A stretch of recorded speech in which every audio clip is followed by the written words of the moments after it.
Assalamualaikum warahmatullahi wabarakatuh. Perkenalkan, nama saya Dela Umi Pertiwi dari Prodi Ilmu Komunikasi. Saya di sini ingin menyampaikan sebuah materi psikolog yang berjudul penyesuaian diri. Definisi penyesuaian diri berarti adaptasi atau dapat mempertahankan eksistensi atau bisa survive dan memperoleh kesejahteraan jasmani dan rohani. Kemudian menurut Harlock dalam Gunarsa 2003 memberikan perumusan tentang penyesuaian diri secara lebih umum. Kemudian definisi 2 menurut Kartono 2000. Penyesuaian diri adalah usaha manusia untuk mencapai harmoni pada diri sendiri dan pada lingkungan. Kemudian menurut Ali dan Asori tahun 2005, penyesuaian diri dapat didefinisikan sebagai suatu proses yang mencakup respon-respon mental dan perilaku yang diperjuangkan individu. Kemudian menurut Schneider menjelaskan penyesuaian diri sebagai suatu proses yang melibatkan respon-respon mental dan perbuatan individu dalam upaya untuk memenuhi kebutuhan. Selanjutnya, proses penyesuaian diri.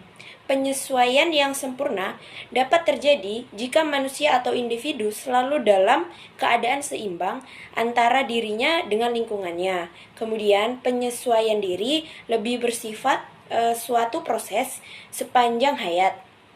Kemudian, karakteristik penyesuaian diri. Yang pertama, tidak menunjukkan adanya ketegangan emosional. Kemudian, tidak menunjukkan adanya mekanisme-mekanisme psikologis.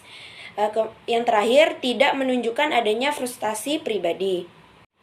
Penyesuaian diri secara positif.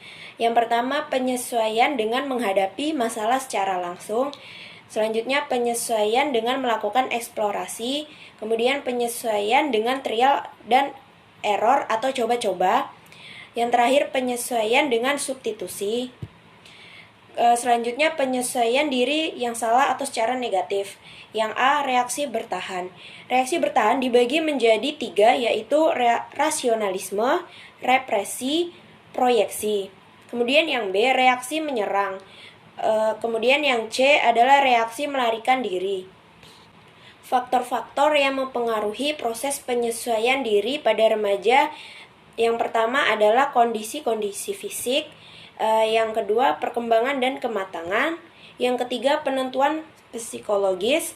Yang keempat, kondisi lingkungan khususnya keluarga dan sekolah. Dan yang terakhir, penentu kultural atau budaya termasuk agama.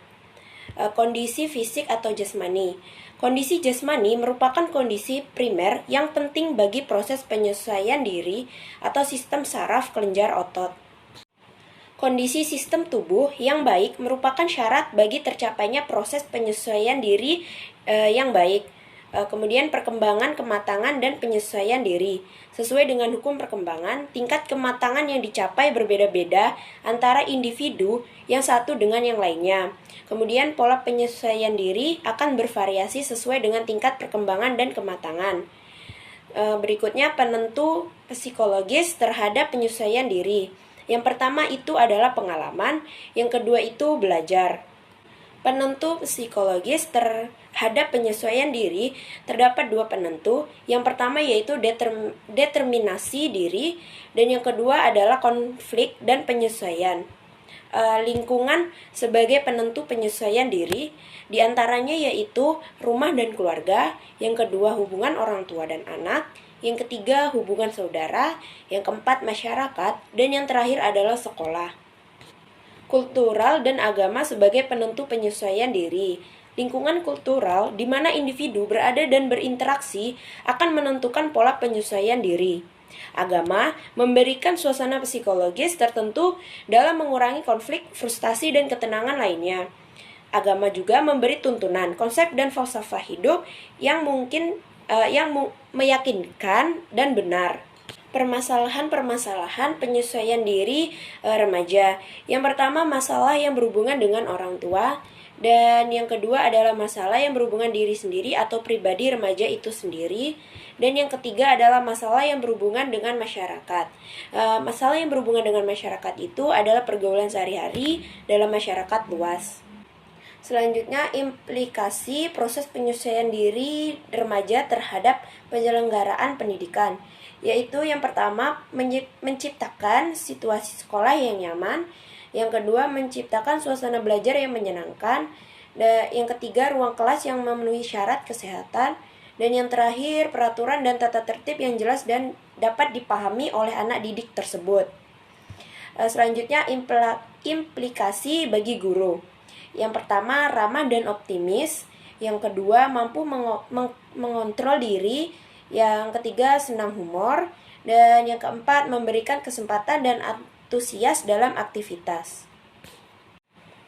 Itulah tadi materi yang dapat saya sampaikan tentang penyesuaian diri. Kurang lebihnya saya mohon maaf. Wassalamualaikum warahmatullahi wabarakatuh.